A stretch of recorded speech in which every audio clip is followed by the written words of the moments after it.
otherworldly experiences, because not only have you spent a lot of time in Europe in some of the best leagues, but you've also had time in Asia. Your time when you were in China, what was your experiences in regards to comparison? How was football in Asia different from what you had experienced prior to that? Well, I think one of the key points, I think it's the detection of young talents. I think it's a huge country, so it's very difficult to unify criteria, to have the same philosophy for everyone. And I think that's the main difference. When young players make a debut in Barcelona at the age of 17, 18, people just see the game. But there's a lot of invisible work being done already from the age of 7 or 8 years old with these players who just don't appear. It's a development, and the quicker you can find young talent and the earlier you can develop them, the better they will be when they reach the premium age in which they have to play for the club, for the national team. So I think that's one of the key points. But from my experience in Asia, of course, you have to adapt. You can't just copy everything. You just need to adapt, to understand different cultures, different ways of thinking, and then you try to unify the idea to try to get the best results. And to be honest, I loved the experience there. It was 2 different clubs for 3 seasons, even though it was a bit in the COVID time, so it was difficult. The leagues were stopped for a while, but I really loved that experience. Yeah. Yang saya tanyakan adalah pengalaman Jordi saat dia menangani klub di Asia, dan apa sih bedanya sepak bola di Asia yang paling mencolok untuk dia dibandingkan sepak bola di Eropa. Dan dia yang terutama adalah developmentnya sepak bola tahun untuk pemain sepak bola ini sampai ke titik tersebut, dan itu satu hal yang bisa bisa dilakukan sebagai contoh di Asia juga, di mana pesepak bola bisa mungkin dicari, dididik dengan baik dari umur yang sangat muda, agar mereka saat udah masuk ke umur-umur yang mereka bisa debut, skill levelnya dan lain-lain, dan mentalnya juga sudah siap untuk bisa di level yang lebih tinggi lagi. Real quick, before I give the media chance to ask some questions. Obviously, with the diaspora that we have here, along with the local players, with your father being who he is, total football is something that I think many countries would love to be able to emulate.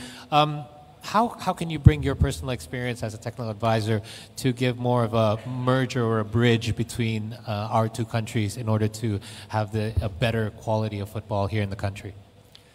Well, I think, of course, things don't happen from one day to another.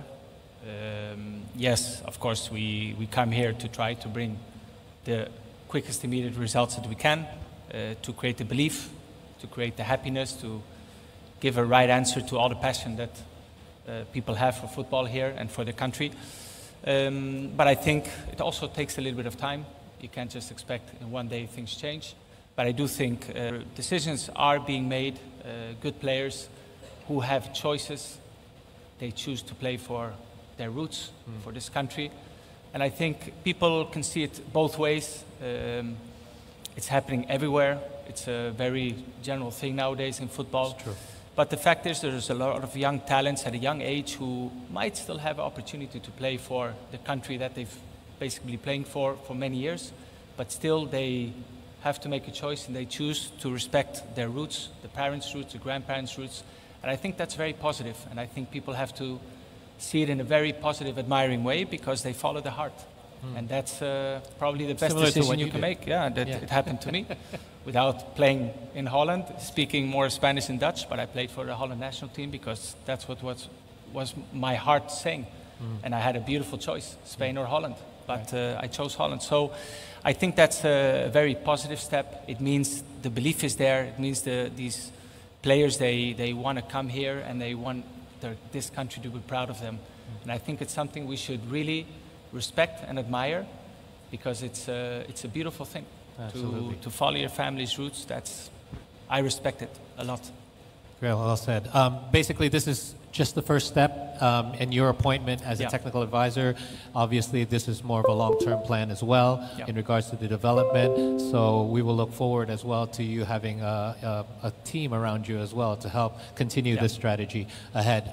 Yang saya tanya adalah sekarang dengan kedatangan diaspora kita, pemain-pemain yang sudah bergabung sama timnas dengan Total Football dari Belanda, gimana caranya untuk lebih menjembati dua negara ini agar dengan kehadiran technical advisor yang baru bisa lebih menyatu lagi. Dan justru dia juga karena pengalaman dia sangat mirip juga, dia main di negara lain, dia bahasa utamanya juga Spanyol, tapi dia akhirnya memilih untuk main untuk timnas Belanda. Nah ini dia bisa relate sama pemain-pemain diaspora yang punya keturunan Indonesia yang akhirnya walaupun tinggal dan main di luar negeri, di negara lain, tapi memilih untuk membela negara kita Indonesia. Dan ini bisa jadi hal yang positif yang bisa menyatukan timnas Indonesia. Dan yang terakhir adalah ini adalah titik pertama aja karena ini adalah long term plan yang durasi panjang di mana nanti akan ada role lain yang terisi terutama